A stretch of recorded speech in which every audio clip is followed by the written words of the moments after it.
Muito boa tarde, galera. Então, vamos aqui para a nossa leitura e discussão do último tópico aqui do capítulo 4 do Gaiton.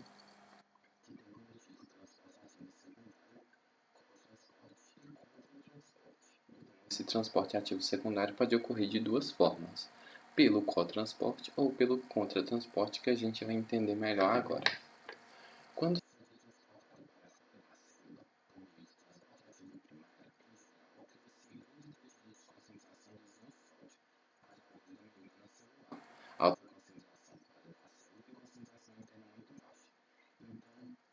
como o sódio está sempre sendo mandado para fora, do lado externo da célula gera uma concentração muito grande de sódio e do lado interno da célula uma concentração mais baixa desse sódio.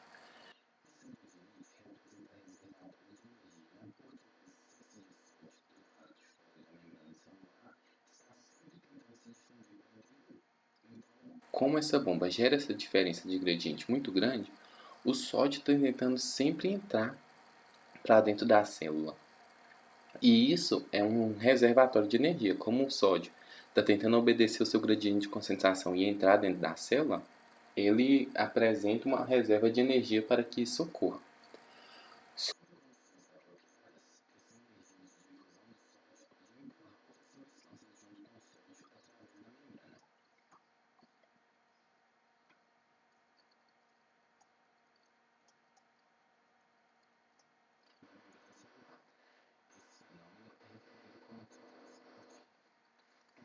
De transporte ativo secundário.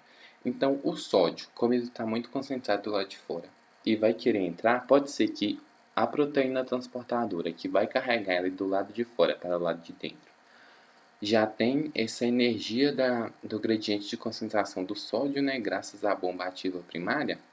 Então, graças a essa energia do gradiente de concentração, ela vai conseguir transportar o sódio para dentro e ao fazer esse movimento, ela pode levar outra substância, outra molécula ou outro íon para dentro junto com o sódio. Então, ela transporta, por exemplo, o sódio e uma glicose ao mesmo tempo. Então, isso ela faz um cotransporte. Ela utiliza essa energia gerada por esse gradiente de concentração para transportar os íons sódio e para transportar uma outra molécula. Então, é para o mesmo lado, os dois entrando para dentro da célula. Então, esse é um exemplo de clivagem de ATP diretamente, mas é utilizada essa energia gerada por essa diferença de concentração dos dois lados da membrana, que foi causada por um transporte ativo primário lá pela bomba de sódio e potássio, por exemplo. O caso do sódio e da glicose foi apenas um exemplo de outros íons e outras moléculas.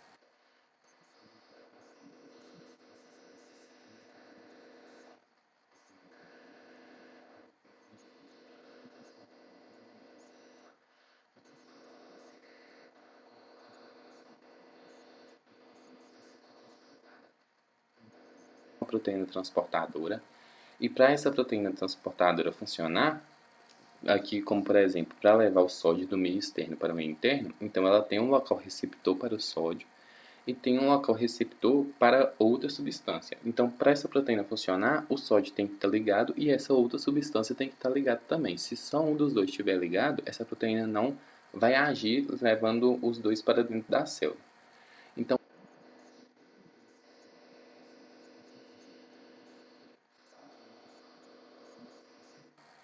a ser transportada,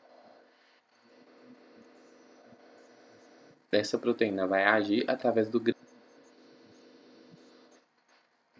diferença de concentração existente. O íon sódio vai ser carregado para dentro e junto com ele, essa outra substância também vai focando, né, o cotransporte. As duas são carregadas nesse caso do sódio para dentro da célula. Então, as duas na mesma direção. O cotransporte é as duas substâncias indo para a mesma direção.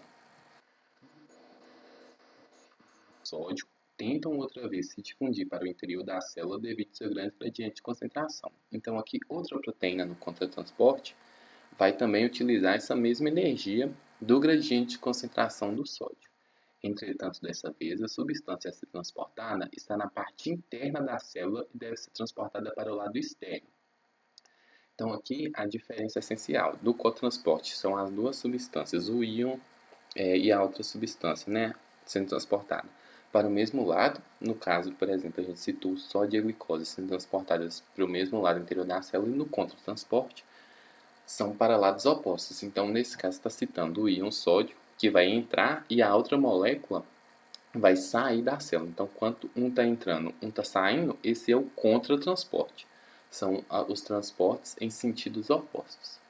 Por essa razão, o íon sódio se liga à proteína transportadora, onde se projeta para o exterior da membrana, enquanto a substância a ser cotransportada se liga à projeção da proteína transportadora no interior da célula. Uma vez que ambos já se ligaram, ocorre alteração conformacional e a energia liberada pelo sódio em sua difusão para dentro da célula faz com que outra substância seja transportada para o exterior. Então aqui os sentidos opostos, né? Enquanto o sódio nesse caso vai entrar, essa outra substância a ser transportada vai sair. Aqui vai dar os exemplos. Então o cotransporte de glicose e aminoácidos juntos com o íon sódio. Então a glicose e outros aminoácidos são transportados para dentro da célula contra grandes gradientes de concentração. O mecanismo para isso, em sua totalidade, é o de cotransporte, como mostra na figura 4.13, que a gente vai ver. Note que a proteína transportadora tem dois locais de ligação, em seu lado externo, um para o sódio e outro para a glicose. Também, a concentração de íon sódio é muito alta no lado externo e muito baixa no lado interno, o que fornece energia para o transporte. Uma propriedade especial da proteína transportadora é que a alteração conformacional para permitir que o sódio se movimente para o interior não ocorre até que a molécula de glicose também se ligue. Quando ambos estão ligados, a alteração conformacional se dá de forma automática, com o sódio e a glicose sendo transportados para o interior da célula ao mesmo tempo. Com isso, esse é o mecanismo de esse é o mecanismo de cotransporte sódio e glicose. Cotransportadores de sódio e glicose são mecanismos especialmente importantes no transporte da glicose através dos epitélios das células renais e intestinais, como será discutido no capítulo 27 e 65. Então aqui a figura 4.13 dando esse exemplo. Então é esse exemplo, né? Nesse caso, o sódio, por obedecer, né, já tem essa energia do gradiente de concentração. Pela sua energia do gradiente, ele vai se ligar a essa proteína, e essa proteína apenas vai agir quando tiver o sódio ligado e a glicose também. No caso, pode ocorrer com diferentes íons e moléculas e substâncias, né? Então, no caso da glicose aqui, poderia ser um aminoácido, como deu o exemplo lá acima. Então, ser um sódio e um aminoácido. Ou poderia ser outro íon e outra molécula e outra substância. É necessário estudar com quais substâncias ocorre isso, mas o principal aqui foi os exemplos do sódio da glicose e do sódio dos aminoácidos. Então, nessa proteína existe um local de ligação do sódio e um local de ligação da glicose. Quando os dois se ligam, apenas quando ambos estão ligados, essa proteína vai agir movendo o sódio para o lado interno e a glicose para o lado interno também. Então, os dois para o mesmo lado. Um fator interessante, que é mais uma curiosidade, é que aquele soro caseiro feito quando algumas pessoas vomitam e estão ali necessitando se hidratar, então é feito sódio, né? É colocado sal, açúcar e água. Então a função disso é para quê? É para que a pessoa, como ela vomitou, ela perdeu grande quantidade de líquido. Então é necessário que a pessoa se hidrate. Então, como o sódio é uma molécula osmoticamente ativa, o sódio, ao entrar dentro da célula, por osmose, a água também vai tender a entrar. Isso a gente estudou lá na osmose, né?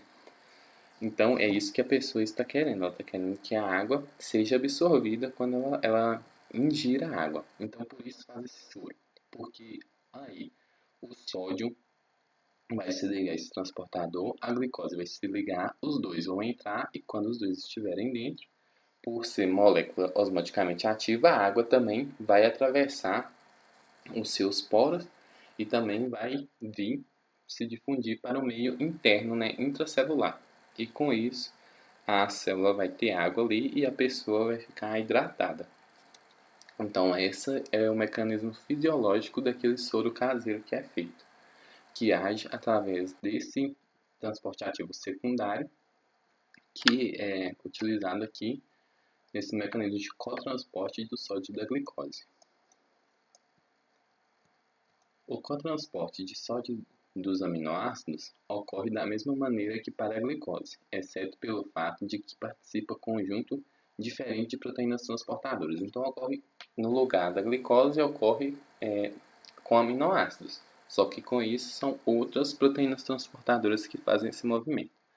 Até o presente, já foram identificadas 5 proteínas transportadoras de aminoácidos, cada uma delas sendo responsável pelo transporte do subgrupo de aminoácidos com características moleculares especificadas. Então, existem proteínas específicas que fazem essa ligação do sódio e de aminoácidos e fazem esse cotransporte, mandando os dois para dentro da célula. O cotransporte de sódio, da glicose e dos aminoácidos ocorre de modo especial nas células epiteliais do trato intestinal e dos túbulos renais para promover a absorção dessas substâncias pelo sangue, como discutido no capítulo adiante. Outro importante mecanismo de cotransporte em pelo menos algumas células inclui o cotransporte de íons cloretos, de íons iodo, íons ferro e íons urato. Então, esse cotransporte de sódio glicose e sódio aminoácidos é muito importante no trato intestinal e nos rins, e existem de outros, o cotransporte de outras substâncias e íons também, como aqui citou, né? Cloreto, iodo, ferro e urato. Então, isso foi um exemplo de como ocorre esse transporte ativo primário por cotransporte. E agora a gente vai entender como é esse transporte ativo secundário, no caso. Como ocorre esse transporte ativo secundário por cotransporte. E agora a gente vai entender como ocorre esse transporte ativo secundário por contratransporte. Então, aqui o contratransporte de sódio e dos íons cálcio e hidrogênio. Dois importantes mecanismos de contratransporte, transporte na direção oposta à do íon primário, são os cotransportadores de sódio cálcio e sódio hidrogênio. Então, mostrando na figura 4.14. O contratransporte de sódio cálcio ocorre através de todas ou quase todas as membranas celulares, com o sódio se movendo para o interior e o cálcio para o exterior, ambos ligados à mesma proteína transportadora do modo de cotransporte. Isso acontece em adição ao transporte ativo primário de cálcio, que ocorre em algumas células. Então, esse contratransporte, como vai mover uma substância para um lado e outra para o outro, aqui no caso do contratransporte de sódio e cálcio, o sódio é mandado para o lado interno da célula e o cálcio mandado para fora, para o meio extracelular. E isso ocorre em todas ou praticamente todas as membranas celulares. O contratransporte de sódio e hidrogênio ocorre em vários tecidos. Exemplo especialmente importante é o que ocorre nos túbulos proximais dos rins, onde os íons sódio se movem do lúmen dos túbulos para o interior da célula tubular, enquanto os íons hidrogênio são contratransportados para os lúmenes dos túbulos. Então, aqui, dando exemplo do contratransporte de sódio e hidrogênio, então, enquanto o sódio é absorvido ali daquela urina primária, né, que está sofrendo ali o processo de absorção e secreção, o sódio vai ser absorvido e o hidrogênio vai ser mandado para essa urina. Como mecanismo para concentrar os íons hidrogênios, o contratransporte só de hidrogênio é bem menos potente que o transporte ativo dos íons hidrogênios pelos túbulos renais mais distais, que é extremamente potente, mas pode transportar quantidade muito grande de íons hidrogênio, sendo assim etapa importante no controle de íons hidrogênio nos líquidos corporais, como discutido com mais detalhes no capítulo 30. Então, o principal mecanismo de concentração dos íons hidrogênios na urina vai ser aquele mecanismo primário que a gente já falou, né, estudou lá em cima. Mas esse mecanismo de contratransporte também vai ter sua função. Então, essa figura 4.14, representando o contratransporte dependente de sódio, de íons de cálcio e hidrogênio. Então, aqui, o contratransporte de sódio, enquanto o sódio vai entrar, o cálcio vai ser mandado para fora, e aqui, enquanto o sódio vai entrar, o hidrogênio vai ser mandado para fora. Então, essa é a importância do transporte ativo secundário no contratransporte. Então, transportando as moléculas em sentidos opostos. Transporte ativo através das camadas celulares. Em vários locais do corpo, as substâncias devem ser transportadas através de toda a espessura das membranas das células, em vez de simplesmente através da membrana celular.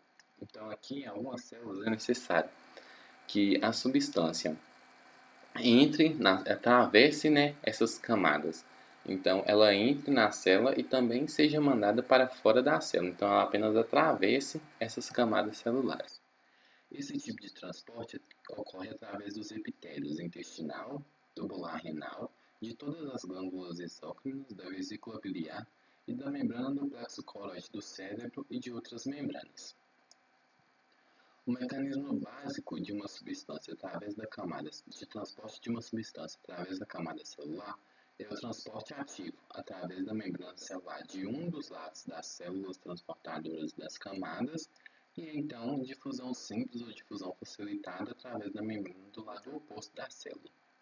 Então, como a substância tem que atravessar essas camadas celulares, então ela sai de um dos lados, atravessa essa membrana do meio extracelular para o meio intracelular, como por exemplo no transporte ativo, onde ela é mandada para dentro, e ela vai sair agora dessa célula para o outro meio, né, para o meio extracelular, de volta, mas do outro lado, por um processo como, por exemplo, difusão simples ou difusão facilitada. Então, esse é o mecanismo básico. A figura 4.15 mostra o mecanismo para o transporte de íons sólidos através da camada epitelial dos intestinos, da vesícula biliar e dos túbulos renais. Essa figura mostra que as células epiteliais são fortemente conectadas perto dos seus polos luminais, por meio de junções chamadas beijos. A borda em escova da superfície luminal das células é permeável tanto a íon sódio quanto à água. Assim, o íon e a água se difundem prontamente do lúmen para o interior da célula. Então, nas membranas basais e laterais das células, os íons sólidos são ativamente transportados para o líquido extracelular do tecido conjuntivo circundante e para os vasos sanguíneos. Isso cria forte gradiente de concentração de íons sólidos através dessas membranas, que, por sua vez, provoca a osmose da água. Deste modo, o transporte ativo de íons sódio pelas superfícies basolaterais das células epiteliais resulta em transporte não apenas dos íons sólidos, mas também da água. Então, a gente vai entender agora através do mecanismo básico do transporte através das camadas celulares. Então, muitas substâncias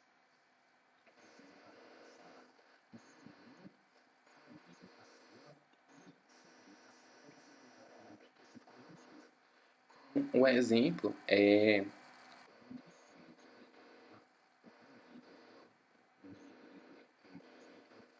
carboidratos. A glicose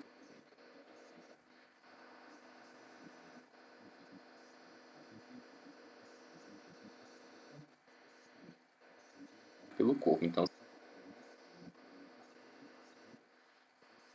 para que ela possa ter função. Aqui,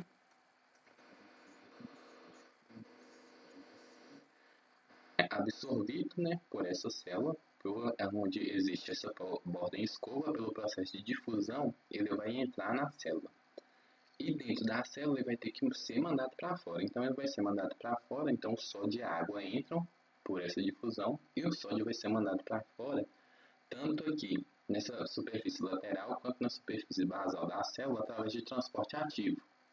E então o sódio que entra por difusão aqui vai ser mandado por transporte ativo para aqui o tecido conjuntivo.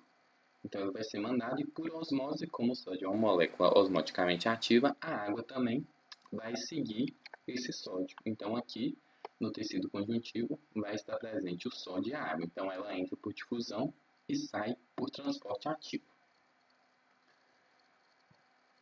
Estes são mecanismos pelos quais a maioria dos nutrientes, dos íons e outras substâncias é absorvidas para o sangue pelo intestino.